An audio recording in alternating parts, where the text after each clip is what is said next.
Bonsoir à vous, Aurore Berger. Bonsoir. Et bienvenue. Aurore Berger, ce qui s'est produit, ce qui s'est passé devant les anciens locaux de Charlie vendredi n'aurait jamais dû arriver. Y a-t-il une espèce de relâchement, de faille dans la lutte contre le terrorisme ? Il n'y a aucun relâchement et aucune faille. Par contre, il y a une nécessité absolue d'avoir en tête que la menace terroriste et que la menace islamiste, elle est évidemment présente malheureusement sur notre sol, ce qui suppose évidemment que nos forces de sécurité soient, comme elles le sont, en permanence vigilantes. Et des vigilances vont être renforcées d'ailleurs. Ça a été fait par Gérald Darmanin sur les lieux de culte. Ça l'a été fait aussi devant les anciens locaux de Charlie. Mais ça doit aussi nous interpeller tous, c'est-à-dire prendre conscience que cette menace, elle est présente. Et que du coup, ça impose aussi qu'on ne soit pas naïf face à ces tentatives. Qu'est-ce que vous voulez dire par pas naïf ? Parce que je pense qu'il y a parfois une forme de capitulation qui peut exister face à un certain nombre d'attaques où on vient grignoter finalement des enjeux républicains. Quand je vois qu'on invite parfois sur des plateaux ou autres des personnes qui disent que finalement, quelque part, Charlie l'a bien cherché, qu'il n'aurait pas dû republier les caricatures. Mais c'est quoi cette capitulation ? Ça veut dire qu'en fait, les journalistes ne doivent plus faire leur métier, les caricaturistes ne doivent plus faire leur métier, qu'on va donc les assassiner 2 fois, une première fois dans les attentats et puis une deuxième fois en refusant de dire qui nous sommes et en refusant d'assumer de pouvoir republier. Il aurait fallu que tous les journaux de ce pays republient les caricatures. Ils ne l'ont pas tous fait. Oui. Les kiosquiers, eux, l'ont fait. Oui. Les kiosquiers ont eu ce courage. Il faut maintenant avoir du courage, vous vous rendez compte, pour afficher des caricatures.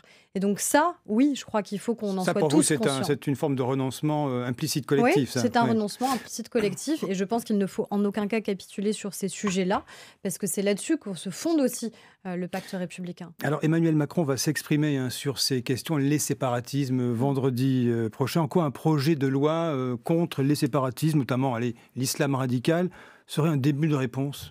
On a besoin d'avoir des réponses opérationnelles renforcées. On a besoin de renforcer notre vigilance, notamment sur la vie associative. On le sait, malheureusement. Pensez à quoi, par exemple ? Malheureusement, qu'est-ce qui manque dans l'arsenal aujourd'hui ? On voit des associations de soutien scolaire, on voit des associations sportives qui deviennent des lieux, malheureusement, à la fois de séparation, c'est-à-dire qu'on préfère faire appel à ces associations plutôt qu'à l'école de la République, et puis des leviers de recrutement aussi, malheureusement, qui existent.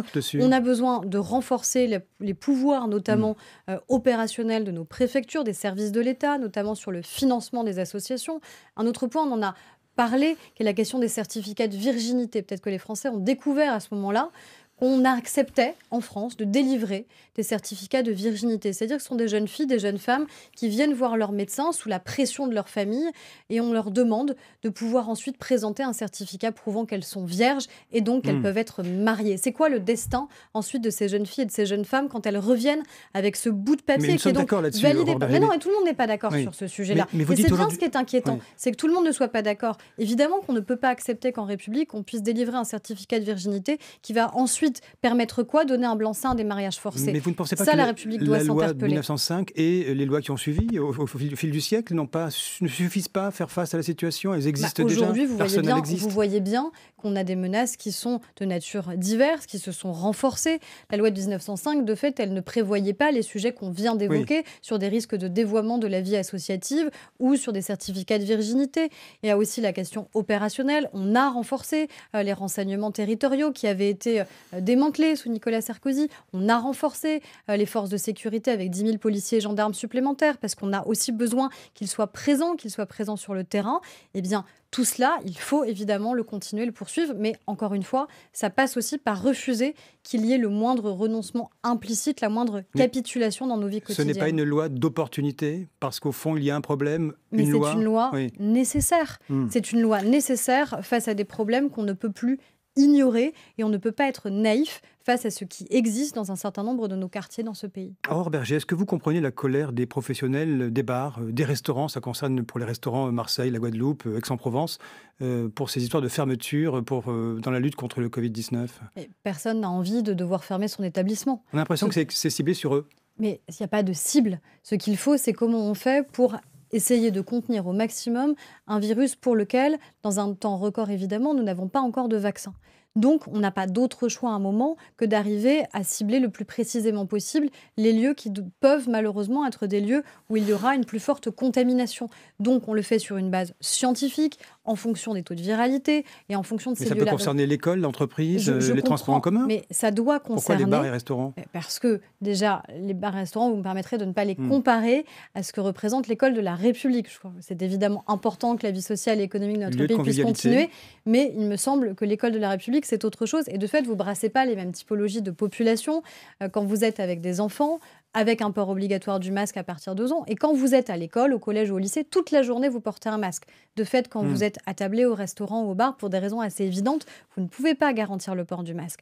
Et donc, à partir du moment où vous avez une situation de propagation trop importante du virus, Donc pour vous, c'est on a justifié, ça? ah mais évidemment Ouais. que c'est justifié, c'est sur des bases Hmm. qui sont étayées, médicales et scientifiques. Je ne dis pas que ça fait plaisir, ça ne fait plaisir ni au Premier ministre, ni au ministre de la Santé, ni aux élus de devoir fermer des bars et encore moins à ceux qui en sont les propriétaires. C'est la raison pour laquelle aussi on a des accompagnements spécifiques. Quand vous pouvez bénéficier d'un fonds de soutien de près de 10 000 € par mois en fonction de la baisse de votre chiffre d'affaires, du maintien du chômage partiel, d'exonération de charges, on voit bien quand même qu'on est au rendez-vous pour accompagner les professionnels, en particulier dans ce secteur. Un mot rapide sur le budget, ça a été dit, redit, c'est un budget de relance en pleine épidémie. C'est quoi qu'il en coûte? Ça y est, on n'a plus de 3%, plus rien, on rase gratis aujourd'hui. On reste pas gratis, on est face à une situation complètement inédite. Vous venez de le dire, on fait quoi pour les restaurateurs Hmm. qui ferment?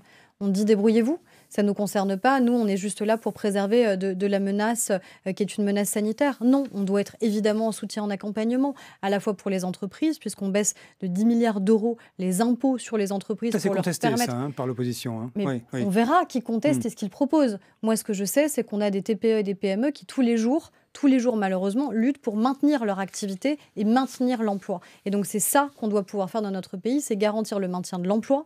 Mais pour garantir le maintien de l'emploi, encore faut-il que les entreprises aient une activité. On ne recrute pas pour faire plaisir au gouvernement, on recrute parce qu'on a un besoin. Un budget Et de donc, guerre? on a... Oui, je pense que c'est... Je ne sais pas s'il faut employer ces terminologies-là, mais en tout cas, c'est un budget de 100 milliards d'euros qui a un effort colossal qui est fait par l'ensemble des Français, mais qui est fait parce que face à une situation complètement inédite, oui, on a besoin de moyens supplémentaires et on a besoin de moyens aussi fléchés vers d'autres enjeux, notamment les enjeux écologiques qui représentent quand même presque un tiers de ce budget de relance. Un dernier mot sur vous, vous-même. Demain, vous prenez la tête de vous êtes la vice-présidente, la présidente déléguée de ce groupe La République En Marche, ce vaste groupe qui ne gagne, La République En Marche ne gagne aucune élection. On l'a vu avec les sénatoriales, aucune Écoutez, élection. La République En Marche, on nous annonçait à nouveau une déroute. C'est absolument pas ce qui s'est passé. Donc moi, je veux bien qu'il y ait en permanence des oiseaux de mauvais augure.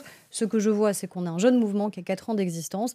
En 4 ans d'existence, oui, on a encore beaucoup à faire, mais je crois qu'on a su démontrer quand même, notamment dans les mesures que l'on prend au sein du Parlement, que l'on est au rendez-vous. Et demain, vous serez à la droite de Christophe Castaner, c'est ça l'idée. Le sujet, c'est pas la droite ou la gauche.